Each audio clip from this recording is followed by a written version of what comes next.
Hello everyone, welcome to tasty dish by Sethu Palaniappan. இன்றைக்கி ஒரு super and ஹெல்த்தியான டெசர்ட் ரெசிபி பார்க்கலாங்க. பீட்ரூட் கோதுமை ரவா கேசரி எப்படி செய்யலான்றதை பார்க்கலாங்க. இந்த ரெசிபிக்கு தேவையான இன்க்ரீடியன்ட்ஸ் என்னென்னு சொல்கிறேங்க. கோதுமை ரவை 1 கப் எடுத்துருக்கிறேன். பீட்ரூட் 1 கப் துருவினது எடுத்துருக்குறேங்க. எந்த கப்பில் கோதுமை ரவை எடுத்தீங்களோ அதே கப்பில் 1 கப் துருவி எடுத்து வச்சுக்கோங்க. ஜாகரியும் 1 கப் எடுத்து வச்சுருக்குறேங்க. நீங்கள் உங்கள் ஸ்வீட்டுக்கு ஏற்ற மாதிரி கூட குறைச்சி பார்த்து போட்டுக்கோங்க. இப்போ கேசரி செய்கிறதுக்கு பீட்ரூட் ஜூஸ் எடுத்துக்கலாங்க. 1 கப் பீட்ரூட்டுக்கு 3 கப் தண்ணி சேர்த்துக்கிட்டு ஜூஸ் அரைச்சி எடுத்துக்கலாங்க. எடுத்து வச்சுருக்கிற பீட்ரூட்டை ஜாரில் சேர்த்துக்கிறேன். 1 கப் தண்ணி சேர்த்துக்கிறேன். இதை அரைச்சி எடுத்துக்கலாம். இப்போ அரைச்சதை ஃபில்ட்ரு பண்ணி எடுத்துக்கலாம். இப்போ ஜூஸ் ஃபில்ட்ரு பண்ணி இருக்குங்க. இது ஒரு பக்கம் இருக்கட்டும். இப்போ மறுபடியும் இன்னொரு கப் தண்ணி சேர்த்து அரைச்சிக்கலாங்க. இப்போ மறுபடியும் ஃபில்ட்ரு பண்ணிக்கலாம். இப்போ மறுபடியும் இன்னொரு கப் தண்ணி சேர்த்து இப்போ 3rd டைம் அரைச்சதையும் ஃபில்ட்ரு பண்ணிக்கலாம். 3 கப் தண்ணி சேர்த்துக்கிட்டு 3 தடவை அரைச்சி ஃபில்ட்ரு பண்ணி எடுத்துக்கிட்டாச்சுங்க. இதை ஃபைன் ஃபில்டரில் ஒரு தடவை வடிகட்டி எடுத்து வச்சுக்கோங்க. ஒரு ஃபைன் ஃபில்டரில் இன்னொரு தடவை ஃபில்ட்ரு பண்ணி எடுத்துக்கிட்டாச்சுங்க. இது ஒரு பக்கம் இருக்கட்டும்.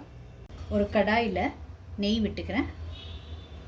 எடுத்து வச்சுருக்கிற 1 கப் ரவையை இதோடு சேர்த்து ரோஸ்ட் பண்ணிக்கலாங்க. லோ ஃப்ளேமில் வச்சுட்டு ரோஸ்ட் பண்ணி எடுத்துக்கோங்க. கலர் சேஞ்ச் ஆயிராமல் ரோஸ்ட் பண்ணி எடுத்துக்கோங்க. ரவா நல்லா ரோஸ்ட் பண்ணியாச்சுங்க.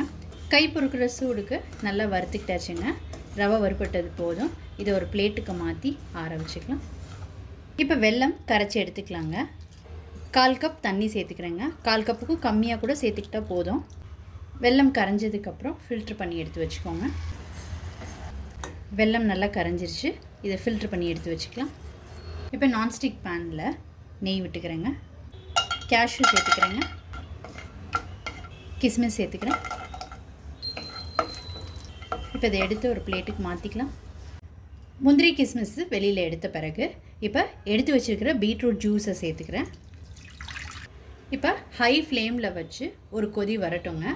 பீட்ரூட்டில் உள்ள ரா ஸ்மெல்லாம் போனதுக்கப்புறம் ரவை சேர்த்துக்கலாம்.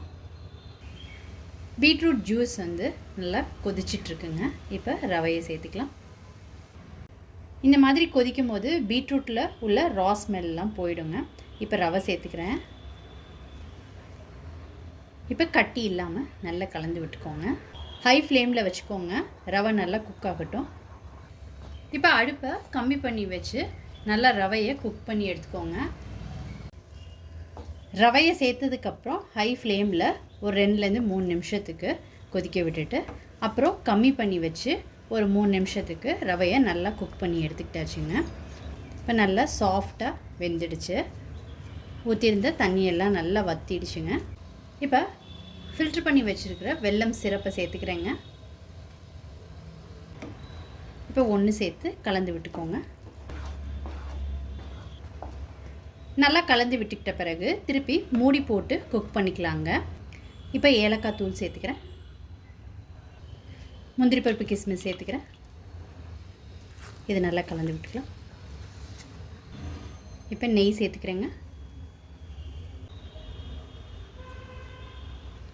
நல்லா கலந்து விட்டுக்கலாம். இப்போ பேனில் ஒட்டாமல் நல்லா உருண்டு வந்துருச்சுங்க. இது கரெக்டான கன்சிஸ்டன்சி. இப்போ இதை இறக்கிடலாம்.